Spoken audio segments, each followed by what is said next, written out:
भर जड़ा जन खुश रहा हो। नमस्ते प्रणाम। तो कैसे हैं आप लोग? आई होप आप लोग अच्छे होंगे। मेरा नाम गौतम कुमार। मैं आज एक ऐसे कलाकार के बारे में बात करने जा रहा हूं जो भोजपुरी के सुपरस्टार किंग कलाकार कहे जाते हैं और युवा के दिल पे आते हैं तो राज करते हैं। जैसे कि फोटो में देख सकते हैं। फोटो देखने के बाद तो कोई चेहरे के मुमताज नहीं है भोजपुरी इंडस्ट्री में। इनका नाम टुनटुन लाल यादव है। इनका एक सॉन्ग रिलीज किया गया है जो इंस्टाग्राम और यूट्यूब पे पूरा तहलका मचा रहा है, बवाल मचा रहा है। इस सॉन्ग का वो टाइटल है भर जाड़ा जान खुश रहा हो।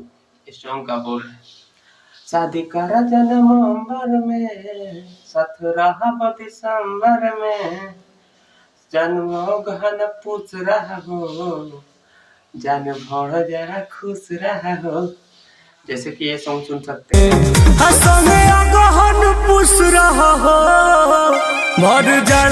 आपको सॉन्ग अच्छा लगा हो तो लाइक सब्सक्राइब शेयर करें। मिलते हैं नेक्स्ट ट्रेंड सॉन्ग के साथ। तक के लिए बाय।